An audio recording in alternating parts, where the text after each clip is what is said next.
Thank you all for visiting the channel. I have a really special guest today. Hi, I'm Christie Bryant. I own the company Speaking with Trees. And what is it that you specialize in? What is it that you do? I mostly deal with developers and construction. So from the very on-site of, hey, we bought this land, what is going on with the trees? I go out and do full tree inventories, all the way through working through the process of deciding which trees need to come out, and then to providing prescriptive services on the trees that we've decided to keep, but that are still going under some construction impacts. Do you do the treatments? Do you provide those? I do the treatments myself. I don't trust anybody else to do them right. What got you into the tree care industry? Oh, I was a tomboy from go one. Like, I think I came out of the womb wrong. I have just always been a tomboy, always wanted to be outside, never wanted to be inside. Couldn't, you know, I was basically a boy in school, couldn't be still, always in trouble, wouldn't shut up. So it didn't take me long into adulthood to figure out that I was not supposed to be inside. And so I ended up working for a degree and getting a job in horticulture. So I worked in the landscape industry in Atlanta for about 7 years. And then 2007 happened and we had a major drought. And then 2008 happened and the economy collapsed. So it was like, what are you gonna do? Well, I happened to do a volunteer event and learned about arboriculture and got my ISA certification. And in 2012, took a job with my first tree company, and I've never looked back since. All of the work in the landscape, what do you think that helped you with in the tree industry? Learning the hows to do it. So as a construction arborist, I'm always trying to figure out what happened, or even when I'm in your front yard and you have a tree declining or something's wrong with your tree, I'm now a detective, right? What happened? Did you put in pipes? Did construction happen? Is the pool new? Where's your pool draining? The series of questions that we ask you when we try to figure out what happened with your tree. Well, a lot of those questions I don't have to ask. If I roll up and I see brand new installed sod, I know that they tilled up my feeder roots of my tree to lay that sod. So I know what happened. I know when that wall's built, how that wall really got built. I don't just see the first layer. I know how you built it because I used to build them too. With construction, I've had people say my tree's been here for 100 years. It's been fine. I'm sure them driving over the root system or everything was no big deal. Is there anything you like to say to that, or anything that you like to do to preserve that? This is what every arborist wants people to understand, is the most important part of the tree is the part of the tree you don't see. It is the root zones. And the roots are not as depicted on print, right? Especially in our heavy clay soils here in the Georgia Piedmont, our roots are only in the top 6 to 8 inches of soil. So, and the important roots are the diameter of a human hair. So if you think that your hair could grow through compacted soil, then go ahead and compact your soil. If you think that your hair could grow through heavy red clay, then do it. If you think you would be fine if all your hair was cut off or all your lungs were taken away from you, then go ahead and remove half of your tree's root systems. You know, the feeder root systems is what grows trees. The structure root system holds it up, but the feeder roots grow trees. It's the most important part of the tree, and the trees can't live. And if they lose more than 20% of that, all bets are off. You could very well lose the tree. And you're not going to realize that you did it, because the tree is not going to start showing signs of decline for 2 to 3 years after you've done the construction. So you're going to think you got away with it, and then all of a sudden you're going to start seeing the decline happen. And that decline starts by leaves not appearing at the top and tips of the tree. It's called tip dieback. It's a direct relation. So the tree loses the leaves at the top because it lost the roots at the bottom. So that's your sign of construction damage. So don't let your plumber put your pipes through there. Don't plant 700 flats of flowers. Every time we make a hole or we compact the soil, we're killing that root system. And you said something that got my attention with the clay soil. How do you feel clay handles construction compared to a sandy soil or other areas? How have you found that affects the trees? I don't know why people get so mad at clay soils, right? It holds water, it holds nutrients, it holds water so well that one of our major problems we have are root rots here, because the clay's holding the soil, the water so well that we're getting like phytophthora root rot and azaleas and rhododendrons and stuff like that. Even bot cankers in some trees, in some large trees, we're seeing phytophthora canker in those and sores. To me, I think I would rather have clay soil than sandy soils, because it holds the roots better, holds nutrients better, and to me it erodes a little bit less than sand does. Clay definitely compacts. clay compacts. You can even, just sitting under a park at the Dogwood Festival, and it's April and it's 85 degrees that day, and I'm walking through the Dogwood Festival and everybody is sitting right in the shade line of the tree. I'm standing there feeling sorry for that tree because I know that those feet and those butts are compact in that clay soil. You did mention the depth, which is very good to know. That's important, I find, for trees to be on another property. Those are just as important. They need to not be forgotten about. Just because you can't see it or because you can't get to it easy, those trees need to be protected too, because those root systems, like you were just saying, go out 2-3 times as far. And you can be sued for killing somebody's tree. And then there's that. Yeah. Nobody wants that. Nobody wants to be sued. So make sure that you're paying attention when you're doing any kind of underground work. And it's totally avoidable. Totally avoidable. You can make a plan. You know what those orange fences are? Nobody knows what these are. Those 4-foot tall orange fences that you always see around construction sites, that's tree safe fence. That's meant to be a non-penetrable barrier around a fence. Now, cities have figured out that contractors think that those are their designated storage areas. So they'll pull up the fence and put a cube of bricks there or put their pile of sand there, and then I roll up and I'm like, I'm gonna strangle you.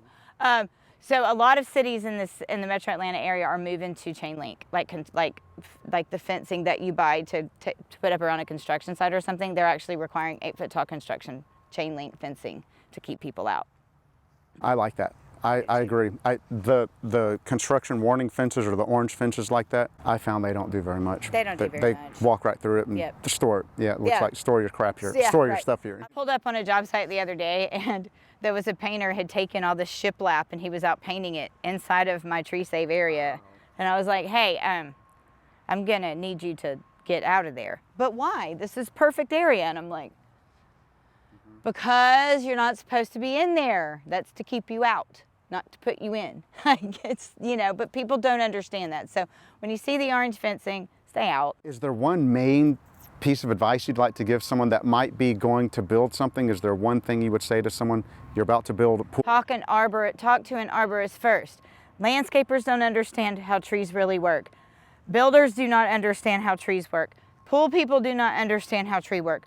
Arborists understand how trees work, and we have experience working with trees and construction. Well, a lot of us do, but make sure if you are going to build, plumb, get a pool, build a she shed, talk to an arborist first. They're gonna save you thousands of dollars. Let us get out there first. We can stop you from making mistakes that maybe we can't fix. It's a whole lot easier for me to plan to work around that tree than for you to call me and let me know that they parked they parked some huge piece of equipment on there for 6 weeks, or your excavator piled 12 feet of dirt on there.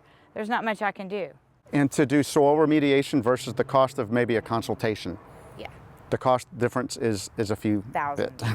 Thousands in difference, yeah. And another thing I want to say too. Now, there are certified arborists have an ethical duty that we have taken a code of ethics, right? And we have said we can lose our certification if we don't do these things, right? Just basically, just like everybody else's, act with integrity, don't be a scumbag, all of that stuff. A lot of people say, call a consulting arborist, don't use an arborist that's affiliated with the tree company. I want you to know that that's not always true. They can lose their certification if they trick you into removing a bad tree. However, the best way to make sure that you're in good hands is to, when I walk up in your property, I know that I'm making my consultation fee no matter what I tell you. And I love trees. So I'm going to lead you in the right direction. I don't want you to remove trees. I'm going to walk into your property and I'm going to spend 30 minutes getting you excited about trees, letting you know what species you have and what I want you to watch out in those species. We're going to talk about what trees are in great condition, what trees are bad condition. Sometimes there's a tree that I'm like, ooh, let's have him checked out every 2 years. That's called a monitoring plan.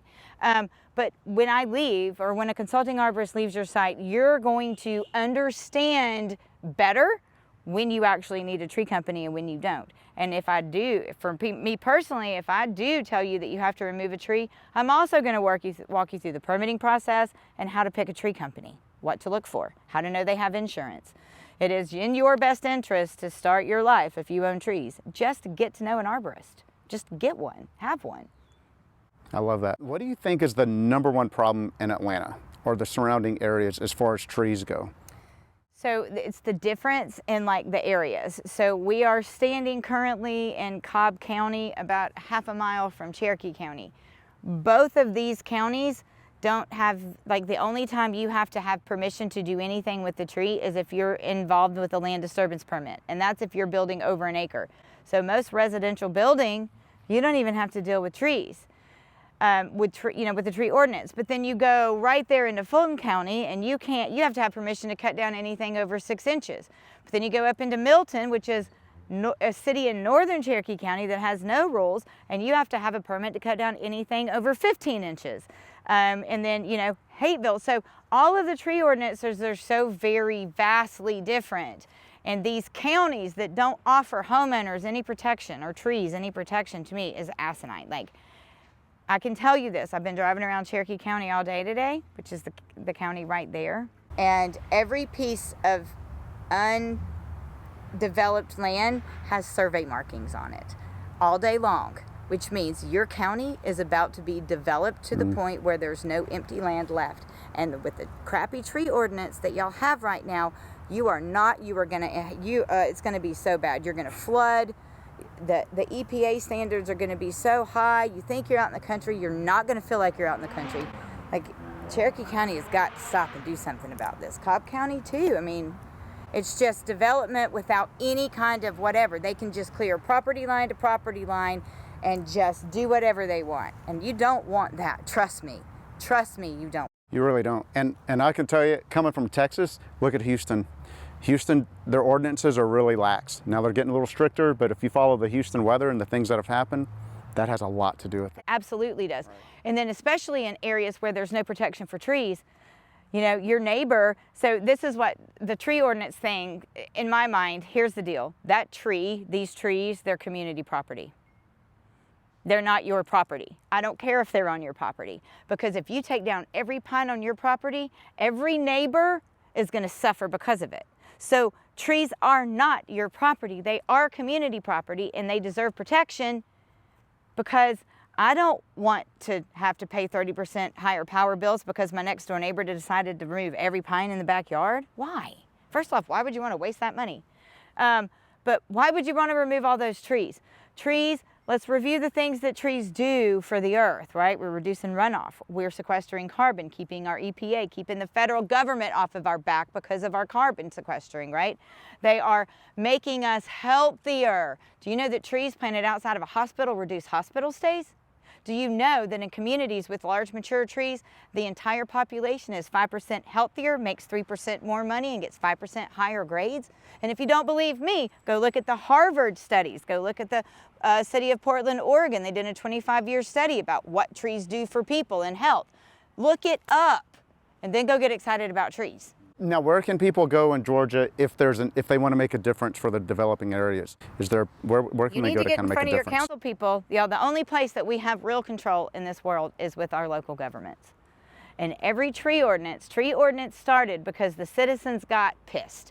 Because the citizens said, no, not in my neighborhood. You're not going to take down every tree in my neighborhood. And that's the reason we have ordinances. It's because of citizens. It's because of you.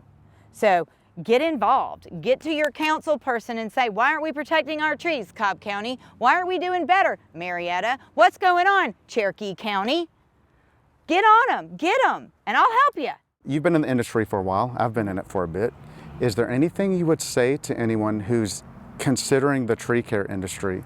Is there anything you'd like them to know about getting into it, the benefits, things to be prepared for, anything? What do you think about that? The tree industry, wow. It is the most wonderful brotherhood I've ever seen. The tree industry is the deadliest industry. We have less of a chance of going home than police officers do, firefighters, so we're pretty close. It's a brotherhood. We're all very close. I house people that are coming through Georgia all the time. Hey, Christie, I'm coming through. We're all friends from people from all over the country. It is a hard industry. It is not for the weak. It is not. It's a very hard industry. Like, I don't know how to describe it. What I mean hard is The days are hard. We're working in extreme weather conditions. We're the one out there after the storms. We're the one out there trying to talk you into removing a healthy tree because your neighbor just had one fall through their house. It's hard because we're constantly fighting to protect trees, and all people want to do is brag about how they removed all their pine trees, like we think they're going to be cool. But it is a close industry. It's an amazing industry. It's a place where you can make a whole bunch of money and not have a whole bunch of education. It is a very real place where you can work yourself all the way up from the bottom, being a grounds person, and you can make yourself, go in and selling tree work for $150,000 a year with 3 years of experience in this industry. We have people with PhDs climbing trees, and we have people with no education running companies. And I don't know of many industries that are going to have that scale of difference between the places. Who do you think maybe this industry might not be for? Is there such thing? If you're not tough-skinned, this probably isn't the place for you. Who do you think is there a perfect personality traits or anything that you think that this might be perfect for trees? In fact, we just coming out of our Georgia tree climbing competition this weekend, so I was around nothing but arborists. Arborists from extension agents that were there volunteering, climbing arborists that are not certified, volunteers in the ring, utility arborist specialists, safety trainers for utility companies all over the world. And let me just tell you, we've got room for anybody. In case you want to just try, look up your local tree climbing competition and try to get there. You will see people that work for opposing companies cheering each other on. You will see people competing against each other that are screaming because they're about to make a mistake that's going to get them disqualified, and they're screaming at the people they're competing against so that they can get it right. Where does that happen? Nowhere. I went to the climbing competition in Albuquerque, and I went to the international conference, and I was with my tree people again. And it reminded me why we do what we do. COVID has disconnected us, and all of these virtual CEUs opportunities, that's all disconnected us. But we have to get back together because that's the only place that we can't go home and talk about how much we love trees to our husband. They just look at us like we have 14 eyes, right? It's like, what? Oh my God, shut up, it's a tree. My sister's an ED nurse. She tells people every day that their family members died. But she came to watch me speak at a garden club one, and she was like, holy crap, you really love what you do. That's so cool what you do. I didn't realize. I honestly thought it was BS profession. It used to piss me off when you would call me and talk about how you lost a tree, because I lost a person, but it's a real thing. They're real beings. The trees have their own energy, as well as everything that they're involved in, everything they're connected to. Oh, this is my favorite line. Well, Christy, I really love trees, but I do say this. I do say, could you let me come to your house and talk to you about how amazing that tree is? And could I at least get the chance to make you feel safer living with that tree? And this is the first thing to, after storms in the spring and the fall, when the weather changes, brings in the extreme weather events. And your neighbor had a tree fall, and now you're scared. And you want to remove a tree. And then you remove that tree, and then the neighbor sees this, and then it continues, okay? We're having more extreme weather events because we're losing trees. And if your reaction is to take down healthy trees in response to storm events, you're making the problem worse. You're not stopping the problem. When every tree loses a friend, they have a change in condition, which means if they are east facing and they lose their east friend, and all of our storm events are coming in, well, from the west here, if all of our storm events are coming in from the west, and you remove that tree to the west, all of a sudden the tree standing there, all of a sudden he's lost his friends. And it's going to take him a while to get used to getting those winds without the protection of his friends.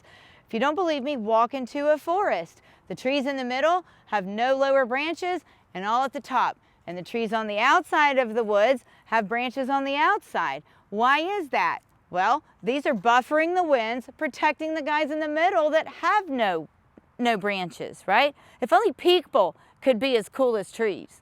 There are so many inconsistent opinions. I don't recommend using Google for making a major decision. I really feel like you need to get at least one arborist. Sometimes they need two, maybe three at the most, to get a different opinion. We're not all quite created the same, and we all don't have the same experience, right? Which is very great. But if you are going to use Google, make sure that you're looking at EDUs. So look at each state has an ag school. In Georgia, it's the University of Georgia, and that's all I'm going to talk about. Go Dogs. You figure out, no, it's Clemson, Auburn, Georgia, University of Florida. That one really hurts. Those are your ag schools. They get federal government money to go and figure out everything right and wrong with trees and growing things and peaches and nuts, and they're here for the farmers and they're here for the landowners. So use your extension agent, use your extension agency, but most importantly, when you're looking for information on the interweb about trees, always look to the edu at the end of it. That means that's a scholarly article. It's been written by a doctor that's gotten grant money to figure this out. But always go to edu. University of Georgia Extension has plant pathologists. You can send in your samples and get your stuff tested. You can do soil tests. You can find out all kinds of information on homeowner pruning, native tree guides, all that kind of stuff is all there at your fingertips, but make sure you're looking through Extension or the EDU sites. So Christie, what's something else that maybe you've seen that people can make a big difference knowing about and being aware? We have 30 species of native oaks just in the state of Georgia. Why do people plant the same 3? We have got to quit monoculturing. We met here today in a Home Depot parking lot. The entire back row is red maples. All in the center are Chinese elms. Then we've got willow oaks, and then we're going back into Chinese elms and then back into red maples. Are there any other plants in the palette? Yeah, a whole bunch of them. I can just sit here and name off trees that would have been better options for this parking lot and that would have put some diversity in here. And here's why. If the red maples get a disease, it will wipe out every red maple. So they're gonna lose a quarter of their parking lot in one disease. But if we had a red maple and a sugar maple, and maybe we mixed in a Zelkova over here, and we put a variety of different oaks or plants in here, then when we get a disease that is specific to one species, we're not spending a fortune in treatments and we're not losing a large majority of our plants. I was driving through Swanee today, and apparently that landscape architect, I hope it's anybody I know, and if I'm so, I'm sorry, but there's something else out there besides daylily and miscanthus grass. If you don't believe me, drive through downtown Swanee. It is nothing but miscanthus grass and daylilies. It is as if there no other plants exist in the world. Row after row after row after row, the same plant, the same plant. First off, it's boring as crap. And secondly, you'll lose everything all at once. Okay, everybody wants a crepe because it's a nice small tree, blah, blah, blah. Well, what's happening is that we're overplanting them. And when we overplant something, the insects or diseases don't have far to go to continue the infestations. So we have had crepe myrtle bark scale moving into Georgia from North Carolina. Wilmington, North Carolina, something like 70% of their street trees are crepe myrtles. They are dying of bark scale. So they're coming around, they're moving around, right? They're moving from those crepe myrtles to those crepe myrtles, and they've moved down, and now we're dealing with crepe myrtle bark scale, something that we did not have in Georgia 2 years ago. And they're pretty hard to take care of in general. They need a professional product in general, and you handle that. 2 or 3 products. Yep. And you do that. Don't think it's something that you're just going to Google and be able to figure out. Even if you want to do the treatment, that's fine, but let me show you how. And you know what works. Yes, and I know what works and what doesn't work. And some of these things, some of these insects and diseases, you don't have another shot. You got one. You don't have time to figure out that didn't work. It can be gone. Yep. It's the knowledge that you have is the most valuable thing you do. Even though I think as an applicator, that's really great to have it done right. You know it's done right. But if you're going to do one thing, it's your knowledge and experience. So at least have that. I think it's really cool that you'll show how to do it and what to get. I think that's great. I don't have the time. I do my own treatments. It's important that I can teach you. And let's just face it, chemicals aren't rocket science. And the biggest part of chemical is really targeting the insect. And once we target the insect, then it's not rocket science. Targeting the insect can be rocket science. Figuring out what's getting it can be hard. And what's effective. Yes, and what's effective. Their mode of action is different. Yes, the residual is different. Oh yes, and misapplying can be catastrophic, particularly for like a fungicide and diseases for sure. Yeah. And or putting down fertilizer when a tree's sick, things like this. Yeah. You don't want to do it. You just want to do it right. Yeah. Yes. and the right amount. Just absolutely. Yeah, we don't want to hurt anything with our helping. I mean, I don't know if you're a doctor. I'm not a doctor. We're not quite doctors, but this is very similar. A doctor prescribes things depending on your height, your weight, your family history. Everyone's different. Tree species are different. A maple here is not the same maple across the street, and how it's diagnosed and what you recommend, all that needs to be taken into account. The size, the age, all of it. Yes. That I'm just telling you now, that takes years, okay? That's not a Google search. That's years of experience and learning and sharing and going to events, and so just save yourself a lot of time. Yeah. And keep your plants healthy. Oh, there's that. Just like us. Yeah. I very, very rarely do I treat a happy tree. You don't, because they don't need us. They're sustainable. If you have a question about your trees, I would stick to someone who specializes in trees.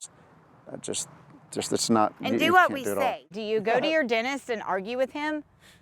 Maybe. Oh man, that irritates me. Did you call me because I'm a professional, or did you want to lead the consult? Do you like to teach me about trees? Well, thank you, Christy, for sharing all of this, because I know Austin pretty well. Yeah. I don't know Georgia at all. And even though tree species might be the same, their environment's completely different. Completely different. So thank Soils you. are different. Our weather's different. Everything. Yeah. Ordinances are different. Way different. You know, you're learning about the Austin ordinances. Austin has a great tree website available to its citizens. I mean, they have flyers on how to do construction around trees. There's all kinds of information. The way that the website is built, it's easy for people to follow. I actually shouted out Austin's in a tree ordinance class I gave on Friday, and actually City of Atlanta is looking at Austin's ordinance and maybe changing their webpage a bit because of that. Nice. Yeah, so good. Thanks, Austin. We got some experience with it. Appreciate it. People love their trees in Austin. Yes. For a long time. That's not a new thing. Good. It's kind of a thing. I wish more people would love their trees here in Atlanta. In the city, they love their trees, but out in the suburbs, they just think that they're just a tree. They need to hang out with you.